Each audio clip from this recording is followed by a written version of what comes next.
All right, here with Brooklyn's finest and Florida's finest, my guys Erickson Lubin and Richardson Hitchins, man. Erickson, we were just discussing what's next, man. Can you let the fans know what's going on? May 10th in Orlando, my hometown. I'm fighting against 17-0 Audrey Holmes.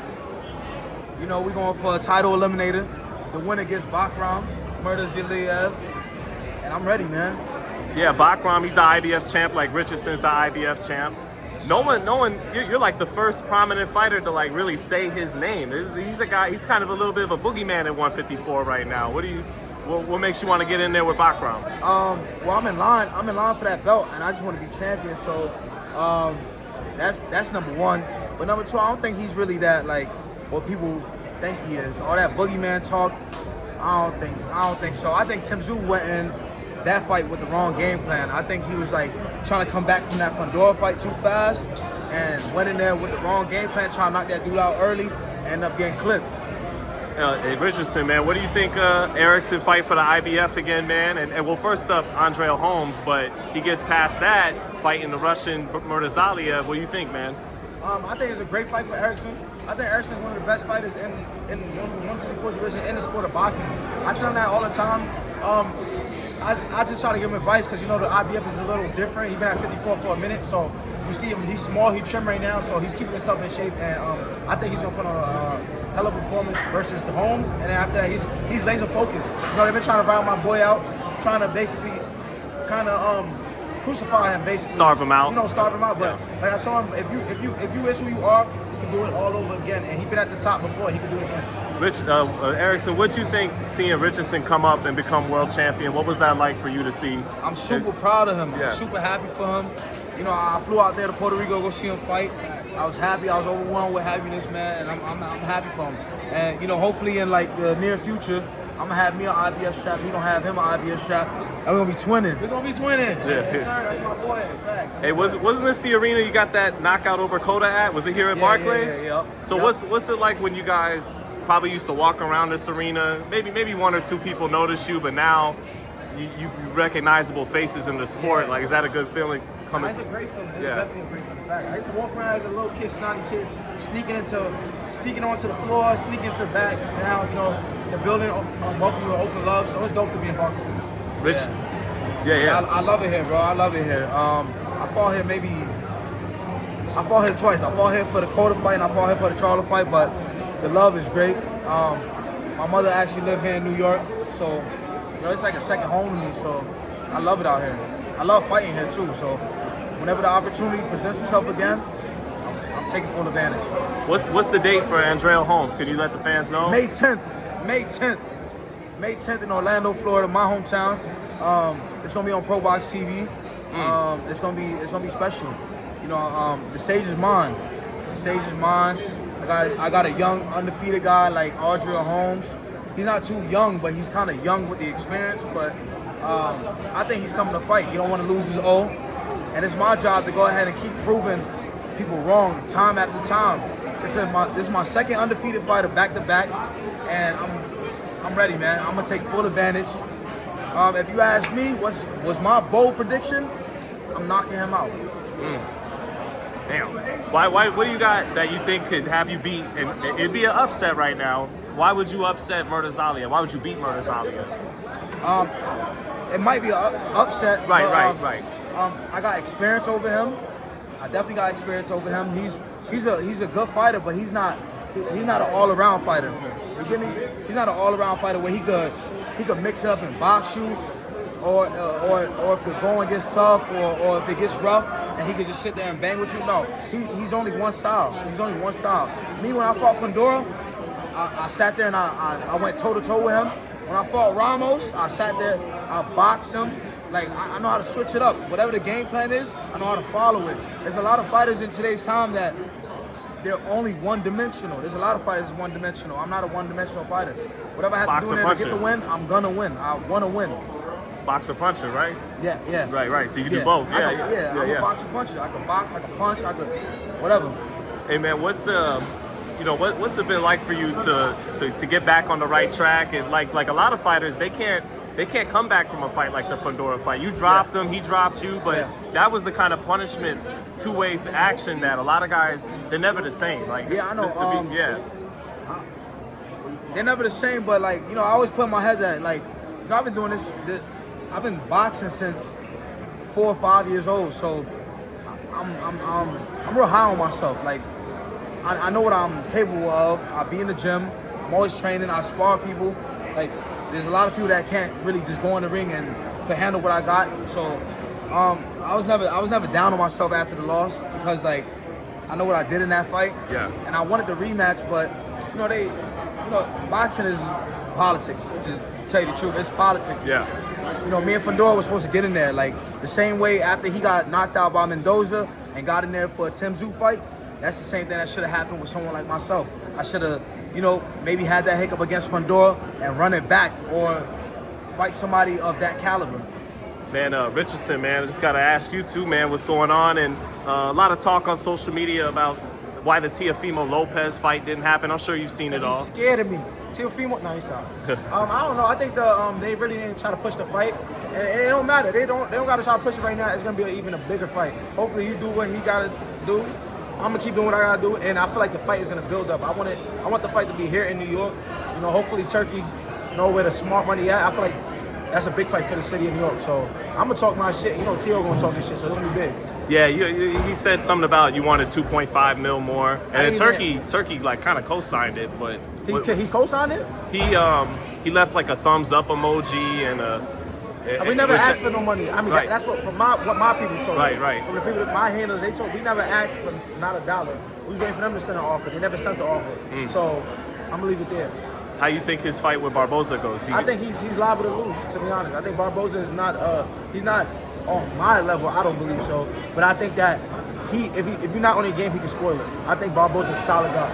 Now, you know, guys, we're in Brooklyn, right? And the fight, Teo's gonna be fighting in New York. He's been saying some crazy stuff. How they gonna make a fight with Teo in New York with Barboza? But you gotta.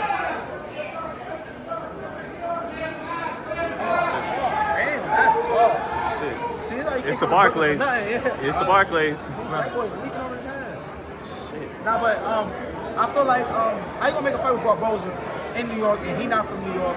And you got a shit talking, skillful Brooklyn champion ready to make the fight. I don't miss an offer or do nothing. So hopefully the fight is getting marinated for a bigger night. That's how I look at it. Well, what I was gonna ask is he's been on the you know, kind of crossing the line when it comes to the racial comments. Yeah. Is he gonna have a hard time walking through the 5 boroughs? You know, it's Nah, he be in New York. I mean, I don't know. Yeah. I think that I don't know. I feel like just like, is he gonna run into any friction? he probably will. Yeah, He probably will, to be honest. He probably will. But I don't know. Yeah, but you feel like, but you know, like we've seen. What's up, brother? But we've seen Teofimo, like the style he struggles with when guys move like Sandor Martin or whatever, or even Kambosos using his feet. Do you feel like your style's just all wrong for him? I feel like my style is all wrong for anybody. And like, to be honest, the sport of boxing, I feel like I got a hard style, a sharp guy, long arms, speed, great jab, great defense, can take a punch, footwork. So I feel like it's kind of tricky for a lot of people in boxing. But before I let you guys go, man, we got Tank tonight, and man, I feel like everyone's been asking him about Tank and Shakur, and he knows both guys, and I'm sure, you know, and so Erickson, if Tank gets by Lamont Roach, I mean, the fight hasn't gone down yet, but if he does, what do you think of the Shakur fight? Like, That's a great fight. I think it's Tank's hardest fight for sure. I'll give it that. May the best man win, but I think it's Tank's hardest fight. I think Shakur got everything to beat Tank. I think he does, for sure. Mm-hmm. And vice versa, too? Yeah, vice versa. Yeah. You feel me? Like, it's a great fight. It's a great fight for boxing. There's 2 generational talents going at it, and that'll be big. They should make that fight next. That's what I think everybody wants to see. Yeah. Just to like get Keyshawn a bad motherfucker too. Yeah. Don't forget about Keyshawn. Keyshawn a bad motherfucker. That'd be a great fight for Tank as well. But you know, you hear a lot of rumors and comments from Tank saying that, you know, he might retire. So we're gonna see how it plays out after tonight and this year. Shit, man. But you feel, you know, like what? I feel like Tank, does he have to not have his typical slow start if he fights Shakur? And then Shakur, does he gotta not jump out of range like against De Los Santos and Nakatia? Like, is that an adjustment both fighters probably gotta make against each other? Yeah, well, both of those guys gotta go back and like study tape and get their game plan together when it's time to fight each other, because no room for mistakes for either one of them. Yeah. So that's why I say may the best man win. May the best man that night win, you know? Yeah. Because those guys are generational talents, and who knows how a rematch will go, who knows how like 3 fights will go, who knows how 4 fights will go. So I think the best man that night will win. Where do you as a fighter, because like, you know, as the fans, of course, and media, like we want the best versus the best, best versus the best all the time. Yeah. Someone like Tank being brought up by Floyd and Leonard and Al, they you know, they pride themselves on moving smart. Sometimes that gets the fans mad, but at the same time, the fighter has their perspective. Therefore, how do you like reconcile The way I view it it is like, Tank's a great fighter. He's a great fighter. You can't take that away from him. And he's fought competition. Let's not get it wrong. Like, you put somebody in there undefeated, but before the fight, they're gonna say maybe or maybe not, but they'll say like, oh, he's a great fighter. It's gonna be a good fight for Tank. Like, even with the Ryan, I had a lot of people betting against Tank. I was like, nah, I got money on Tank. Betting me like, nah, hell no. But after the fight, like, man, Ryan is green, bro. He ain't fight nobody. Ryan green. Nah, it's like you make those people look like that sometimes, being a great fighter. And I feel like Tank, he's a generational talent. He's really good at what he do. He know how to box. He know how to fight. Same thing goes for Shakur. It's a great fight all around. I just feel like that's a fight everybody gotta wait and see if it happens, man. Yeah. But first thing, man, May 10th, we'll be watching you on Pro Box, man, Andrell Holmes, and then you want Murtazaliev after that, man. Yeah. So props to you, Erickson. Anything else you want to say before you get out of here? I'm eager, man. I'm eager to fight. You know, it's been a pretty long layoff. Might have been the longest layoff of my career, but I'm excited. I'm gonna show the world the skills ain't going nowhere. Nothing went anywhere. The time off might have helped me more than anything. You know, I'm excited, man. I'm excited. Hey, good catching up with you, man. I plan on doing big things, especially this year. You know, capturing the title against Murtazaliev, fighting Ardell Holmes, another undefeated fighter, and hopefully by the end of the year, me and Fandora could run it back, me and Charlo could run it back, even me and Ramos could run it back. You know, the fans is like, you know, given the whole controversial thing. Right. But Ramos knows. He knows in that fight that he was outboxed. The name of the game is to hit and not get hit, and he knows I was levels above him at that. I was levels above him, and he may come back. He may come back nowadays and fight like Rosario and fight the Johan guy and do little interviews, and they kind of like steer him towards saying that was a robbery. No, that was not no damn robbery. That was not a robbery. He got outboxed. He just clearly got outboxed. And I got a clip on my phone. I don't want to go ahead and go find it right now, but it was right after the decision that night when we fought. He was shaking his head like he won. He's telling his team like he won, he won. And then in the 11th round, I hit him with a combination, 10-second bell rung. Boop, boop. For sure. And in the 11th round, I hit him with a combination, the bell rung, and I'm looking at him like, yeah, you know you losing, right? Like, you know you losing. Looking at him, he staring at his corner, trying to go get advice. Like, it's all good. It's all good. That's why I said, me and him, we could run it back too. Thank you, Erickson. Good catching up with you, man. Thank you.